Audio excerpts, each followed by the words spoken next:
नमस्कार मित्रांनो, स्वागत आहे तुमचं आपल्या यूट्यूब चॅनलमध्ये. मी श्रुती जाधव घेऊन आली एक नवीन व्लॉग. तर लग्नाची पत्रिका आम्ही पहिले पालीच्या बल्लाळेश्वरला द्यायचं म्हणून पालीला गेलो होतो. सॅटर्डे असल्यामुळे खूप गर्दी होती आणि असं म्हणतात की लग्नाची पहिली पत्रिका बाप्पाला द्यायची, कार्य निर्विघ्न पार पाडण्यासाठी.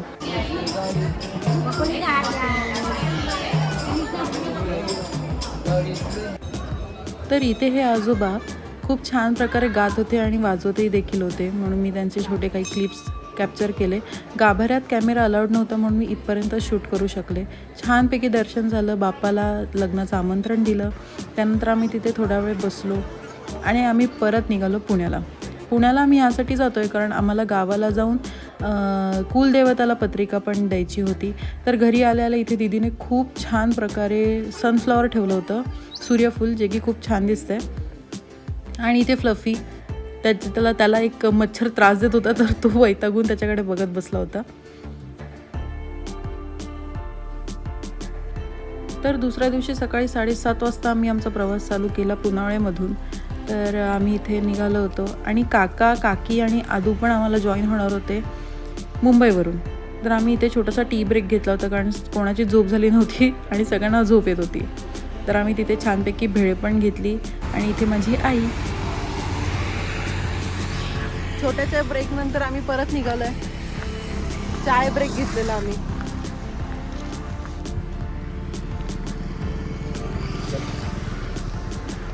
काकांना यायला अजून 1 तास आहे आणि आम्ही इथे हायवेवर थांबलोय.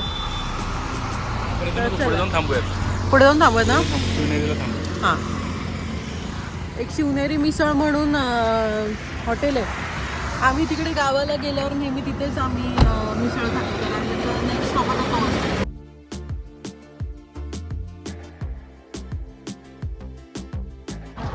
तर आमचा नेक्स्ट स्टॉप शिवनेरी मिसळ. खूप छान मिसळ मिळते आणि काका पण 15 मिनिटाच्या अंतरावर आहेत, त्यामुळे ते आम्हाला जॉईन होतील इकडेच आणि मग इथून पुढे आमचा प्रवास चालू होईल. तर आम्ही कुठे कुठे जाणार आहोत आणि आमचं गाव वगैरे मी तुम्हाला सगळं दाखवेनच. तर चला. ऊन कमी आहे ना. अच्छा, असं आहे का? ओ भाई, ही गाय खरी नाही वाटत आहे मला. 1 सेकंड खरी वाटली. शिवनेरी मिसळला पोचलो आणि आम्ही वाट बघत उभे होतो. तर इथेच आमचा काहीसा टाइमपास चालू होता. तेवढ्यातच काका आले. काका, आदू आणि काकी हे माझे मोठे काका आहेत आणि हा माझा मोठा भाऊ, माझी मोठी काकी. शिवनेरी मिसळ हाऊसमध्ये एंटर केल्या इथे छत्रपती शिवाजी महाराजांची मूर्ती खूप देखणी होती. पहाटे सगळ्यांनी प्रवास चालू केला होता म्हणून सगळ्यांना कडकडून भूक लागलेली आणि आम्ही सगळ्यांनी मिळून मस्त मिसळ पाववर ताव मारला. मिसळ खूप कमाल होती. राजगुरुनगर नंतर एक घाट लागतो. पेठ नंतर खाली उतरल्या तुम्हाला इथे डाव्या बाजूला मिसळ हाऊस मिळून जाईल. तर आम्ही इथे अवसरीमध्ये एंटर केला. अवसरी माझं हे गाव आहे आणि इथे आम्ही भैरवनाथाला पहिले ग्रामदेवताला पत्रिका द्यायचं ठरवलं. तर इथे आम्ही देवाचं छान दर्शन घेतलं.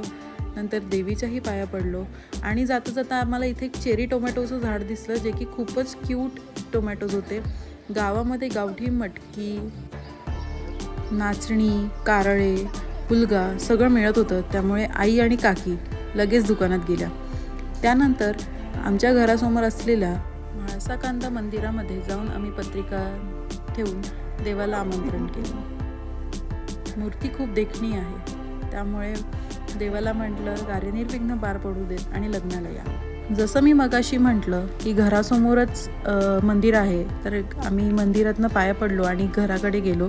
हे घर आम्ही भाड्याने, घराला भेटून खूप बरं वाटलं आणि आम्ही ते खेळून आम्ही ते खेळायचो. हे आम्ही लहान होतो तेव्हा ही नारळाची झाडं लावलेली, ती आता किती मोठी झाली आहेत.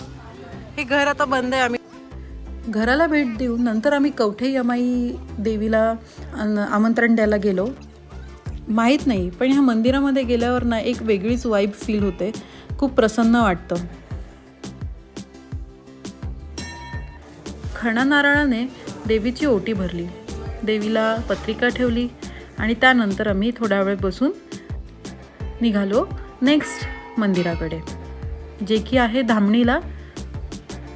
हेही म्हाळसाकांताचं मंदिर आहे.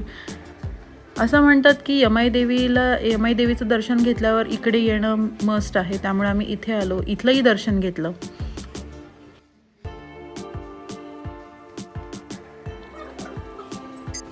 देवाचं छान दर्शन घेतलं. त्यानंतर देवालाही पत्रिका दिली आणि लग्नाला यायचं आमंत्रण दिलं.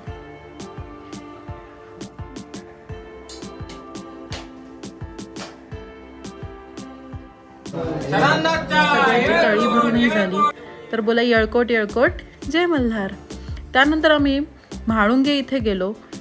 इथे आल्या आल्या छान गाईंनी आमचं स्वागत केलं.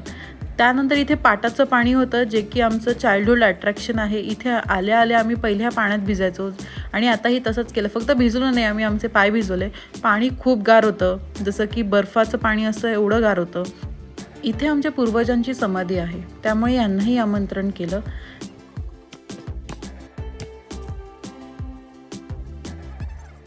लास्ट डेस्टिनेशन नंतर सगळ्यांना कडकडून भूक लागली. आम्ही ऑलरेडी भेळीचा प्लॅन केला होता, तर भेळ बनवण्यासाठी लागणारं सगळं सामान आम्ही आणलं होतं.